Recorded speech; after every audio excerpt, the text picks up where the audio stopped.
കൊല്ലത്ത് വാഹനാപകടത്തിൽ പരിക്കേറ്റ 6 വയസ്സുകാരന്റെ ചികിത്സയ്ക്കായി സഹായം തേടുകയാണ് കുടുംബം. വെള്ളിമൺ ഇടക്കര ജയന്തി സ്വദേശികളായ ഷാജഹാൻ, ഫാത്തിമ ദമ്പതികളുടെ ഇളയ മകനായ ഷാഹിദിനാണ് തുടർ ചികിത്സയ്ക്കായി സുമനസ്സുകളുടെ സഹായം തേടുന്നത്. വെള്ളിമൺ UP സ്കൂളിലെ 1ാം ക്ലാസ് വിദ്യാർത്ഥി ഷാഹിദിന് വാഹനാപകടത്തെ തുടർന്ന് സ്കൂളിൽ പോലും പോകാൻ കഴിയാത്ത അവസ്ഥയാണ്. ജനുവരിയിലാണ് ഇളമ്പള്ളൂർ ക്ഷേത്രത്തിനു മുൻപിൽ വെച്ച് അമ്മയുടെ കൂടെ റോഡ് മുറിച്ചു കടക്കുന്നതിനിടയിൽ കർണാടക രജിസ്ട്രേഷനിലുള്ള ആക്ടീവ സ്കൂട്ടർ ഷാഹിദിനെ ഇടിച്ചു തെറിപ്പിച്ചത്.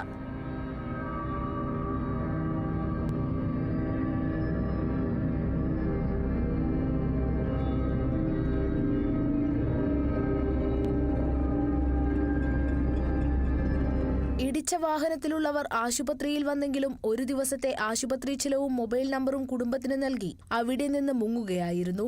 സാമ്പത്തികമായി പിന്നോക്കം നിൽക്കുന്ന കുടുംബത്തിന് ചികിത്സയ്ക്ക് പണമില്ലാത്തതിനെ തുടർന്ന് കൊല്ലം ജില്ലാ ആശുപത്രിയിലേക്ക് കുട്ടിയെ മാറ്റി. പിന്നീട് കുടുംബം ഇവരെ ബന്ധപ്പെടാൻ ശ്രമിച്ചെങ്കിലും ഒരു വിവരവും ലഭിക്കാത്തതിനെ തുടർന്ന് കുണ്ടറ പോലീസ് സ്റ്റേഷനിൽ പരാതി നൽകി. അന്നത്തെ ദിവസം അവർ LMS കൊണ്ടുപോയി. അന്നത്തെ ദിവസം അവരെല്ലാം ട്രീറ്റ്മെൻ്റ് ഒക്കെ ചെയ്തായിരുന്നു. പിറ്റേന്ന് അവർ വരാമെന്ന് പറഞ്ഞ് നമുക്കൊരു ഫോൺ നമ്പറും തന്നിട്ട് പോയി. നമ്മൾ അതിൽ വിളിച്ചിട്ട് അവരെ കിട്ടുന്നില്ല. അവർ ആ ഫോണിൽ വിളിച്ചിട്ട് സ്വിച്ച് ഓഫ് അവർ പറയുന്നത്.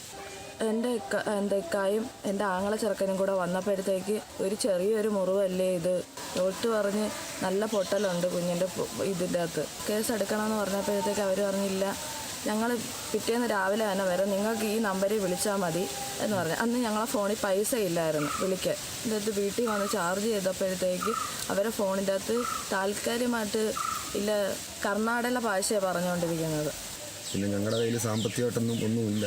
ആരെങ്കിലും എന്തെങ്കിലുമൊക്കെ സഹായിച്ചാൽ എൻ്റെ കുഞ്ഞിന് ചികിത്സ ചെയ്യാം. വാഹനമിടിച്ചവർക്കായി അന്വേഷണം ആരംഭിച്ചെങ്കിലും ഇതുവരെ വാഹനം കണ്ടെത്താനായിട്ടില്ല. ഇവർക്കായുള്ള അന്വേഷണം ഇഴയുകയാണെന്നാണ് കുടുംബത്തിന്റെ പരാതി. ഷാഹിദിന്റെ ചികിത്സയ്ക്കുള്ള പണത്തിനായുള്ള നെട്ടോട്ടത്തിലാണ് കുടുംബം. ഷാഹിദിന്റെ തുടർ ചികിത്സയ്ക്കായി സുമനസ്സുകൾ കനിയണമെന്നാണ് ഇവരുടെ ആഗ്രഹം. കേരള വിഷൻ ന്യൂസ്, കൊല്ലം.